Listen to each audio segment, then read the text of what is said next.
90 ኪሎ ነኝ። እንግዲህ 90 ኪሎ የተገነባ ጡንቻ ከሆነ አያሳስብም በየትኛውም ቁመት።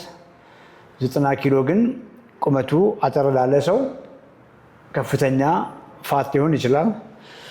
እንግዲህ በምናወራው መንገድ ምግብ ላይ መስራት ይጠይቃል፣ እንቅስቃሴ ላይ መስራት ይጠይቃል፣ ስትሬስ ላይ መስራት ይጠይቃል። ያ ሲሆን ሰውነታችሁ የሰውነትህ ሳይጎዳ ረሃብ ስሜት ሳያስቸግር ፋቱ እየቀነሰ መስልህን ሜንቴን አድርገህ መቀጠል ትችላለህ ማለት ነው። ሲምፕል አድርጉት። አመጋገብ፣ እንቅስቃሴ፣ የጡንቻ ስፖርት። ኦኬ ኢንቴንሽናሊ ነው እነዚህም ላይተን ኤክሰርሳይዝ ከምንል እንቅስቃሴ ጀነራል ሙቭመንት ማለት ነው። ቀኑን በሙሉ ምን ያክል ተንቀሳቀሳችሁ ነው።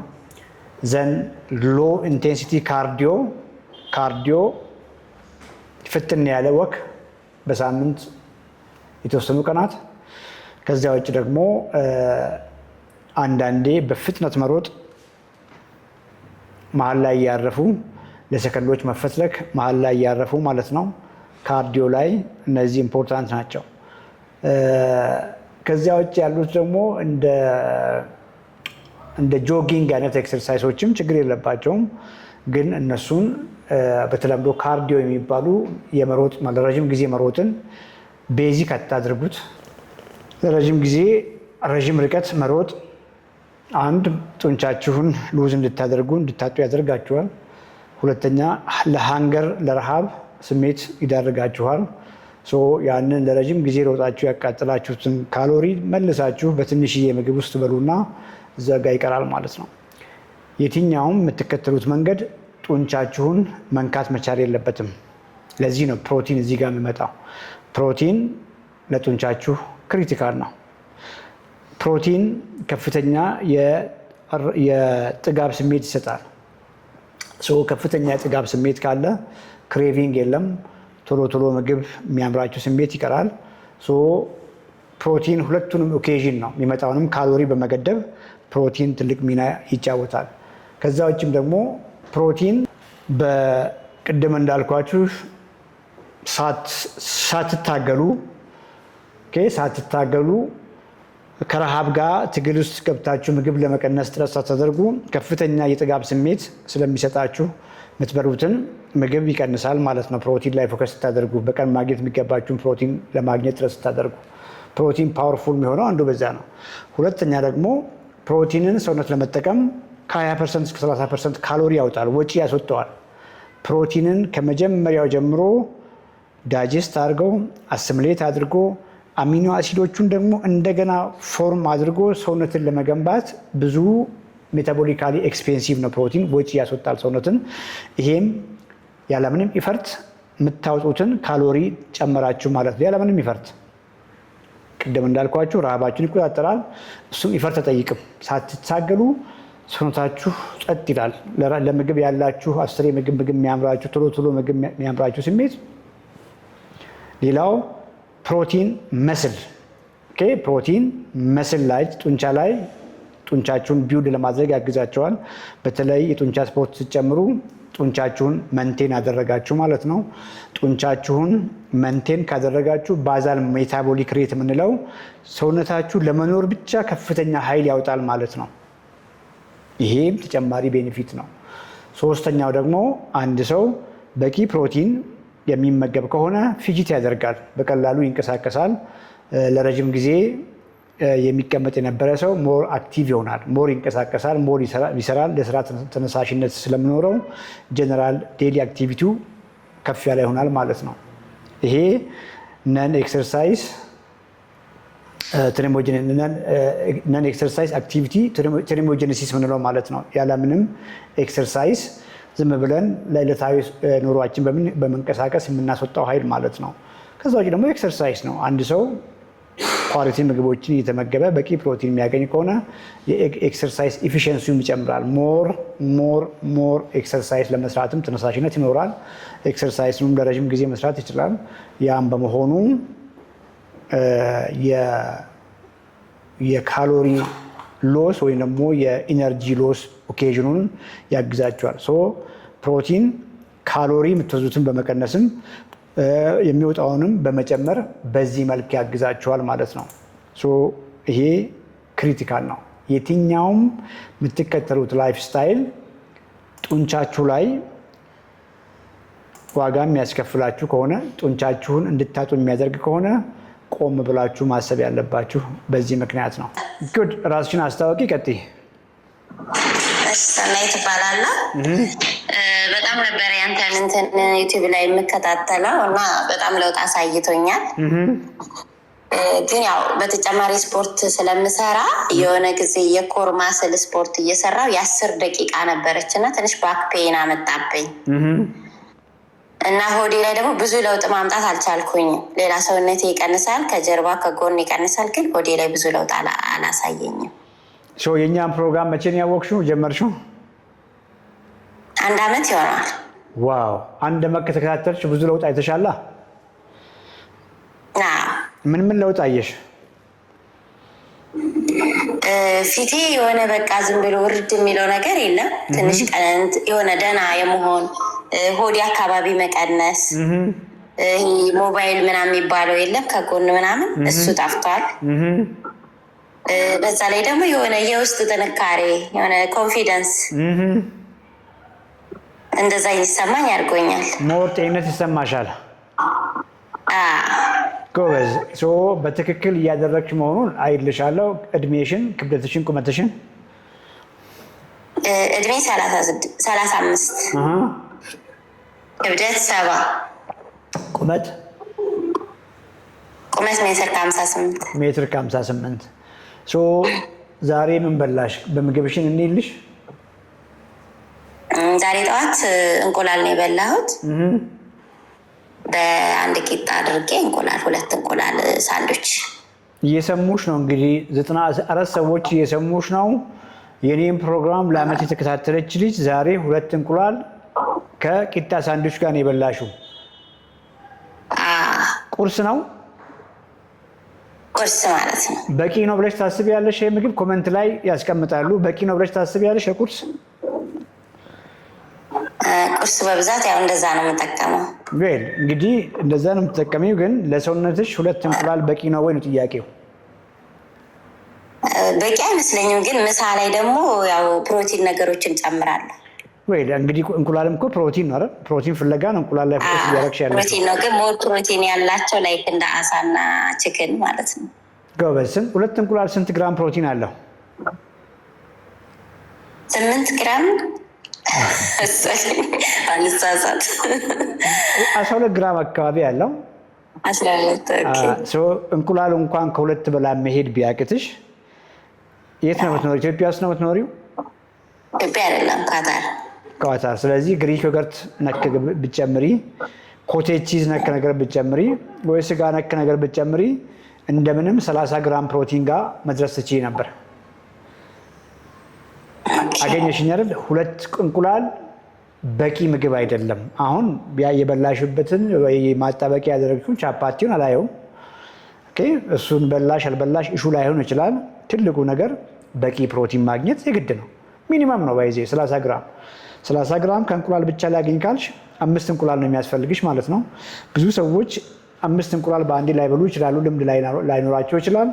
ስለዚህ እንቁላሉን 2-3 አድርገሽ ሌሎች የፕሮቲን ምንጮችን መጨመር ግድ ይላል። ምሳ ምን በላሽ?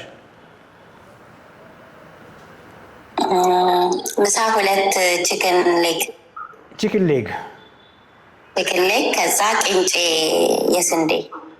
ቺክኑ ተለቅ ያለ ነው? ተለቅ ያለ ሚዲየም ሳይዝ። እንደዚህ የተጠባበሰ ነው በዱቄት በምናምን? ፍራይድ ነው አይደለም? ኤር ፍራየር። ቬሪ ጉድ። ከላይ ቆዳውን አንስተሻል? ከነ ቆዳውን አንስቼ ኦሊቭ ኦይል አድርጌበት። 2 ግን በቂ ናት ለአንቺ ነው ወይስ ይበዛል ብለሽ ነው የተውሽው? 2 ይበቃል ብዬ ስላሰብኩኝ። ግን በቅቶሽ ነበር? እንደው መጨመር አትችይም ነበር? እችላለሁ።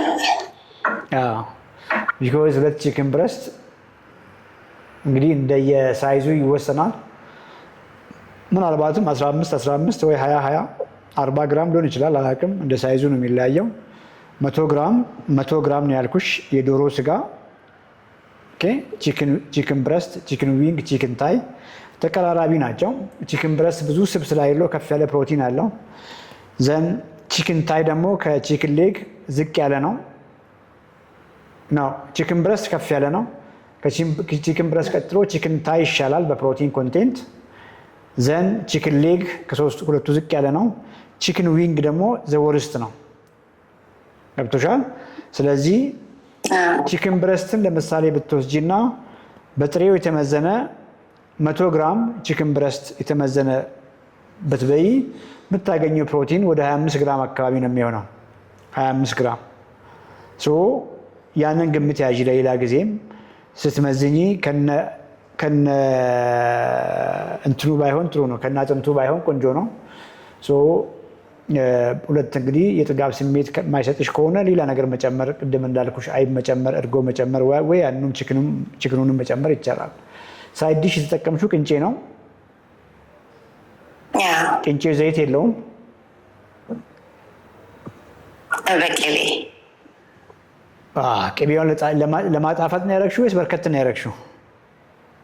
አይ ለማጣፈጥ ለቴስት ያክል። አንድ ሾርባም አይሞላም። አንድ ሾርባ ማንኪያም አይሞላም። አንድ ሾርባ ማንኪያ እኮ ብዙ ነው። የት ልታደርጊው እኮ ብዙ እኮ ነው ያዝሽው። ኪሎ ኦልሞስት ወደ 17 ኪሎ ግራም ፋት እኮ ነው ያዝሽው። አሁን እንኳን ገብቶሻል።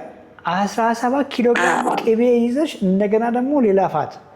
አላማሽ ሰውነትሽ እስከዛሬ ስቶር ያደረገውን ፋት አይደል?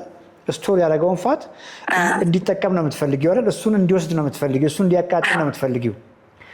ከውጭ የምትሰጪው ከሆነ ቅድሚያ የሚሰጠው ገብቶሻል፣ ከውጭ የመጣውን ነው።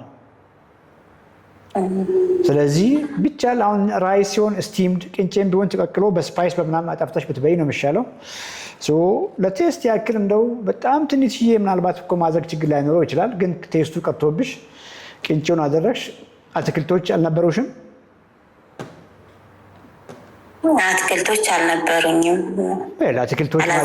አትክልቶች ማድረግ ትችያለሽ። ከቅንጬ ይልቅ አትክልቶች ማድረግ ትችያለሽ። ፍራፍሬ፣ አፕል ነክ ነገር፣ እንጆሪ ነክ ነገር ማድረግ ትችያለሽ። ካሮት፣ ቄስን መጨመር ትችያለሽ።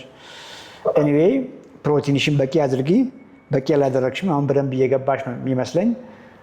በአንቺ እድሜ 35 ዓመት ሆነሽ ሜትር ከ56 70 ኪሎ 120 ግራም አካባቢ ቆንጆ ነው ለአንቺ። 120 ግራም ፕሮቲን እንግዲህ ቅድም እንዳልኩሽ አሁን ገብቶሻል። እንቁላል ስንት ግራም ፕሮቲን እንዳለው ገብቶሻል። ስለ ዶሮ ግንዛቤ አግኝተሻል። ሌሎቹንም እያነበብሽ ቢያንስ 100 ግራም ፕሮቲን ለማግኘት ሞክሪ። አትክልቶችን ጨምሪ። ፍራፍሬዎችን መጨመር ትችያለሽ። ጥራጥሬዎችን መጨመር ትችያለሽ። ሩዝ፣ ብራውን ራይስ፣ ሩዝ መጨመር ትችያለሽ። ኦትስ መጨመር ትችያለሽ። ምን ቀረ ታዲያ? ምንም የቀረ ነገር የለም። ስንት እርምጃ ወክ አረግሽ ከነጋ? 1500 ምንም አላደረግሽም ከነጋ። አየሽ፣ ምክንያቱም ሰዓታችሁ ከኛ ጋር ተቀራራቢ ነው። ቢያንስ ከ8000 እስከ 10000 እርምጃ ወክ ማድረግ የግድ ነው። እዛ ቤት ውስጥ መንቀሳቀስ ይቻላል። ባይዘ ቤት ውስጥ ምንም የትም ሳትወጪ እዛው ስልክሽን የተጠቀምሽ እያነበብሽ እዚችው እያልሽ ብዙ ሳይታወቅ ይቆጥራል። ትልቁ ነገር ቀኑን በሙሉ ቁጭ ብለሽ ነው ያልሽው ማለት ነው። እንደዛ ነው ሰውነታችን ሞር መንቀሳቀስ ይፈልጋል። ለዚያ ነው እንግዲህ ከጠዋት ጀምሮ ሰዎች አክቲቭ እየሆኑ እየተንቀሳቀሱ ከ8000 እስከ 10000 እርምጃ መሄድ አለባቸው። ይሄ የነገርኩሽ ክሪቲካል ነው። ልክ ቅድም እንዳልኩሽ የፕሮቲን አይጎልም እንዳልኩሽ፣ ይሄኛውን በየቀኑ የማይጎል ነገር ነው። ወክ በጣም የማይጎል ይሄ ለክብደት ብለሽ ሳይሆን በቃ ቀሪ ዘመንሽን እችኛውን ፕሪንሲፕል ያዣት። ሌላስ ክብደት እያነሳሽ ነው? የጡንቻ ስፖርቶችን ክብደት አነሳለሁ 5 ኬጂ ግን በቃ ጀርባዬ ስለታመመ የሆነ ሰዓት ላይ አሁን የእሱ ፍራቻ አለብኝ፣ ድጋሚ ይመለስብኛል ብዬ ማለት ነው። ቴክኒክ ነዋ። ፈጽሞ ክብደት ማንሳት ወገብ ላይ ችግር አያመጣም። ፎርሙን ሳታቂ፣ ቴክኒኩን ሳታቂ፣ ስልጠና ሳትወስጂ ግን ስትሞክሪ ወገብሽን ያምሻል። ወገቤን ያመኛል ብለሽ ደግሞ ሰበብ ካደረግሽ መቼም የጡንቻ ስፖርት መስራት ታቆሚያለሽ። እሱን አቆምሽ ማለት የትኛውንም ምግብ ሞክሪ፣ ቅድም የነገርኩሽንም ጭምር ብዙ ለውጥ አታይም። ምክንያቱም ባለማወቅ እስከዛሬ ያስቀመጥሽው ምግብ ነው ይዘሽ እየዞርሽ ያለሽው።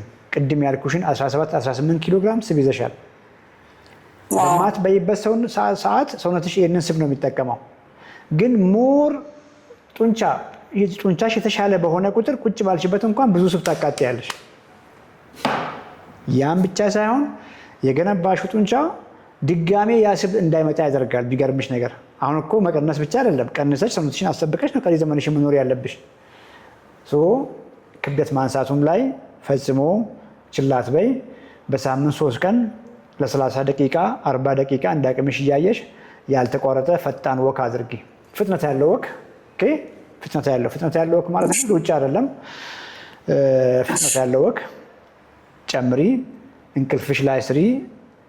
ጭንቀት፣ እንደዚህ ስትሬስ የሚያደርጉሽ ነገሮች ካሉ እነሱንም ተከታተይ። 35 ዓመትሽ ነው እንግዲህ። ከዚህ በኋላ ሴቶች ላይ ሆርሞኖቻችሁም ይቀንሳሉ። ፔሪሜኖፖዝ ነው አሁን ያለሽበት። ገብቶሻል? ይሄ ከ35 ዓመት ጀምሮ እስከ ሜኖፖዝ እስከ 50 ዓመት እድሜ ምናምን ከባድ ነው። ሆርሞኖች ፍላክቹዌት ያደርጋሉ። ሆርሞኖች ፍላክቹዌት ሲያደርጉ ደግሞ ክብደት መቀነስ ከባድ ይሆናል። የሚገርምሽ ነገር አሁን አስተካክለሽ ያስተካከልሽውን ደግሞ ቅድም ባልኩሽ መንገድ አስጠብቀሽ ላይፍ ስታይልሽን መሄድ ካልቻልሽ ከዚህ በኋላ ትግል ነው የሚሆነው። ክሪቲካል ታይም ነው ይሄ። በርቺ። ሌላ ያልገባሽ ነገር አለ? አይ በቃ ግልጽ ነው ሁሉ ነገር። በጣም ነው የምናመሰግነው እንዳንተ አይነት ሰው በማግኘታችን። እንደ ኢትዮጵያ በጣም እድለኛ ነን በእውነቱ። እስካሁን ብዙ ያልገባን ነገር ስላለ ነው ብዙ ሰው እንትን እያለ ያለው። በቃ ከላይፉ ጋር ሚዜረብል የሆነው ማለት ነው። ያው ሰው ልጅ ዋናው እራሱ ላይ መስራት አለበት ብዬ ነው ማስበው፣ ከምንም በላይ ማለት ነው። ገንዘብም ቢኖር ምንም ቢኖር ጤና ከሌለው አይበላውም። ስለዚህ ዋናው ጤና ነው። በጣም ነው የምናመሰግነው ዶክተር። ቴንኪዩ ሶ ማች። አመሰግናለሁ። ከታች ሆኜ እከታተላለሁ። ጎበዝ፣ በርቺ።